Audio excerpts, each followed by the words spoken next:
100여 년 전 우리 조상님들의 하루는 어떤 모습이었을까요? 아프면 어떻게 치료를 받았고 학교는 어떻게 다녔을까요?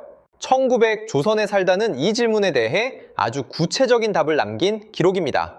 이 책의 저자는 제이콥 로버트 무스라는 독실한 크리스찬이자 선교사로 1900년대 조선에서 25년간 체류하며 선교 활동을 해온 인물입니다.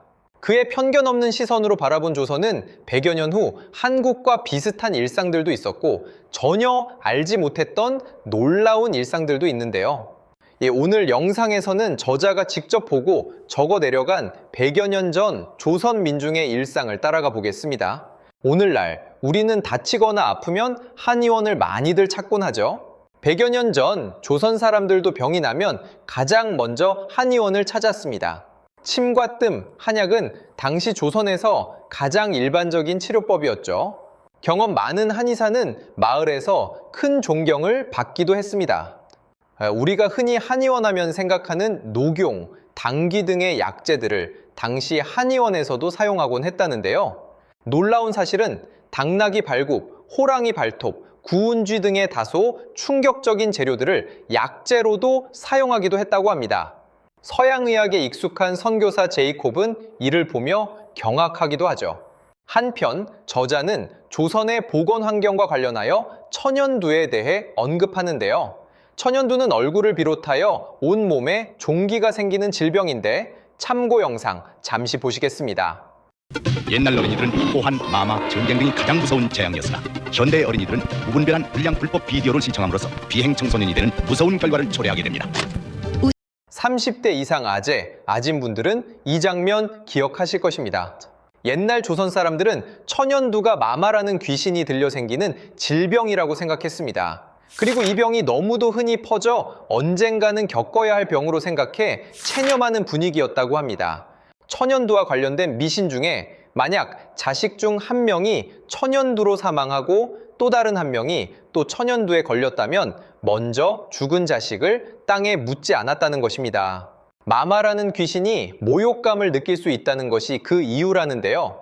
현대인들의 눈에서 봤을 때에는 참으로 어처구니 없는 일이죠. 때문에 저자는 서울 도성 성곽 틈 사이사이로 거적에 쌓인 시신을 30여 구 넘게 보았다는 목격담을 전하며 조선의 열악한 보건 환경을 마무리합니다.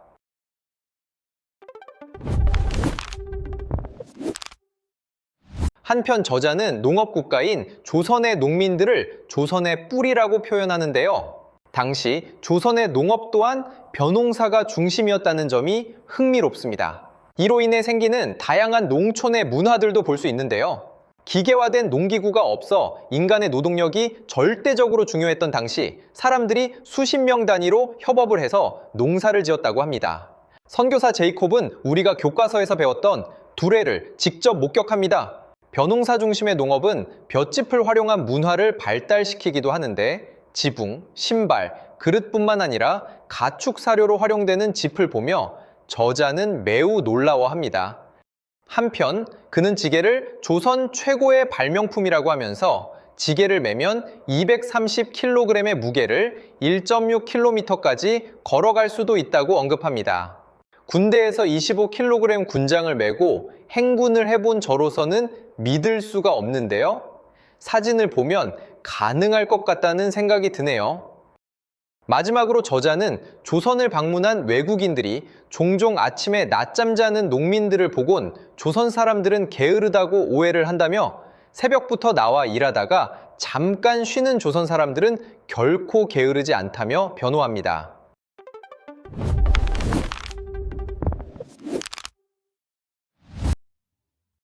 백여 년 전 조상님들의 교육 환경은 지금 우리의 그것과는 완전히 달랐습니다. 마을의 학교였던 서당은 모두가 아닌 특정 계층, 즉 부유한 집안에 남성들만 향유할 수 있는 공간이었습니다. 여러분들도 아시다시피 서당에서 선생님은 훈장이라고 부릅니다. 훈장은 서양의 교사와는 다르게 지리, 수학, 사회를 가르치지 않고 오직 한문과 유교 이념만 가르쳤습니다. 따라서 교육의 방식은 생각하는 사고보다 암기와 반복이 주를 이루었고 저자는 이러한 교육 방식에 대해 의문을 제기하기도 합니다. 저자는 글을 모르는 일반인들이 훈장에겐 가르쳐야 하는 교화의 대상이었고 그들의 긴 손톱이 노동을 하지 않아도 된다는 우월감의 증거였다고 합니다. 어찌 보면 우리 사회가 육체 노동을 경시하는 것이 훨씬 더 오래전부터 뿌리 잡고 있지 않았나 생각이 드네요. 한편 서당이라는 물리적 공간은 따로 특정돼 있지 않고 훈장이 제자들의 집을 한 달에 한 번씩 돌며 빈 방을 서당으로 사용했다고 하는데요. 방의 크기는 약 2평이 안 되지만 그 안에 다수의 인원들이 공부를 했다고 합니다. 옛날 집에는 창문이 없는 출입문만 있는 구조였는데 그 안에서 훈장은 끊임없이 담배를 태우며 저자를 경악해 하기도 합니다.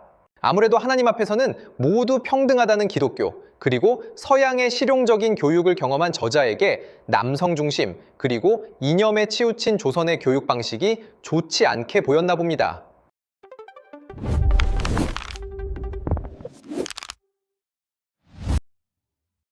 제가 흥미롭다고 생각되는 부분을 소개해 드리다 보니 내용이 길어져 다음 편으로 넘어가야 할 것 같습니다. 흥미롭게 보셨다면 구독과 좋아요 부탁드립니다. 다음 편에서 뵙겠습니다.